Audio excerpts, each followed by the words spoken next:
Jérémie, chapitre 4. Si tu reviens à moi, dit l'Éternel, si tu ôtes tes abominations de devant moi, tu ne seras plus errant. Si tu jures, l'Éternel est vivant, avec vérité, avec droiture et avec justice, alors les nations seront bénies en lui et se glorifieront en lui. Car ainsi parle l'Éternel aux hommes de Juda et de Jérusalem. Défrichez-vous un champ nouveau et ne semez pas parmi les épines. Circoncisez-vous pour l'Éternel, circoncisez vos cœurs, hommes de Juda et habitants de Jérusalem, de peur que ma colère n'éclate comme un feu et ne s'enflamme sans qu'on puisse l'éteindre à cause de la méchanceté de vos actions. Annoncez en Juda, publiez à Jérusalem et dites, sonnez de la trompette dans le pays, criez à pleine voix et dites, rassemblez-vous et allons dans les villes fortes.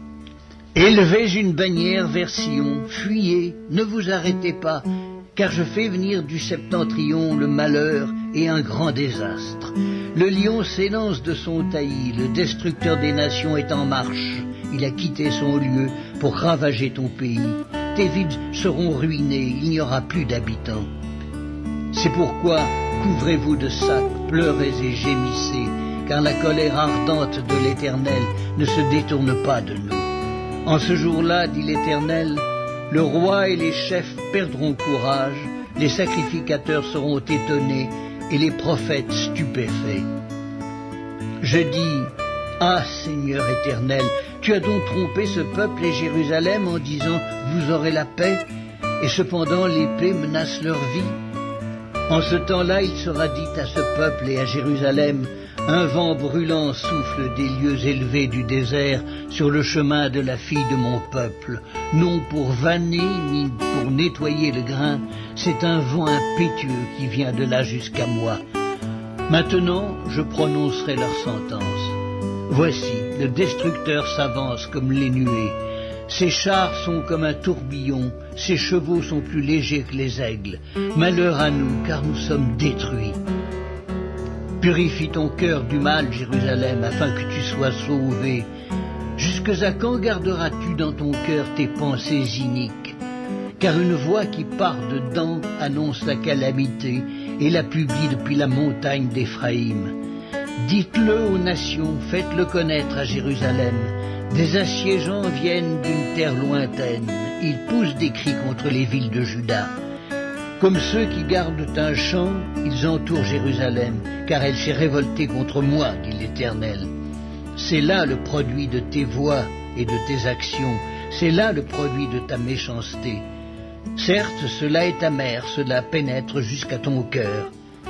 Mes entrailles, je souffre au-dedans de mon cœur, le cœur me bat, je ne puis me taire, car tu entends, mon âme, le son de la trompette, le cri de guerre, on annonce ruine sur ruine, car tout le pays est ravagé, mes tentes sont ravagées tout à coup, mes pavillons en un instant. Jusque à quand verrai-je la bannière et entendrai-je le son de la trompette? Certainement mon peuple est fou, il ne me connaît pas. Ce sont des enfants insensés, dépourvus d'intelligence. Ils sont habiles pour faire le mal, mais ils ne savent pas faire le bien. Je regarde la terre, et voici, elle est informe et vide. Les cieux et leur lumière a disparu. Je regarde les montagnes, et voici, elles sont ébranlées. Et toutes les collines chancellent. Je regarde, et voici, il n'y a point d'homme. Et tous les oiseaux des cieux ont pris la fuite.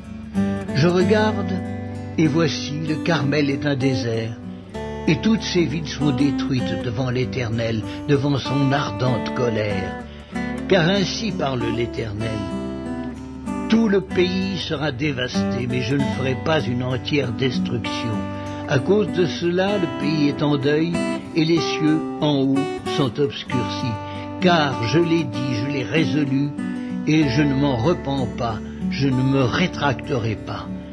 Au bruit des cavaliers et des archers, toutes les villes sont en fuite. On entre dans les bois, on monte sur les rochers, toutes les villes sont abandonnées, il n'y a plus d'habitants. Et toi, dévasté, que vas-tu faire? Tu te revêtiras de cramoisi, tu te pareras d'ornements d'or, tu mettras du fard à tes yeux, mais c'est en vain que tu t'embelliras. Tes amants te méprisent, ils en veulent à ta vie. Car j'entends des cris comme ceux d'une femme en travail, des cris d'angoisse, comme dans un premier enfantement. C'est la voix de la fille de Sion, elle soupire, elle étend les mains. Malheureuse que je suis, je succombe sous les meurtriers. Combe,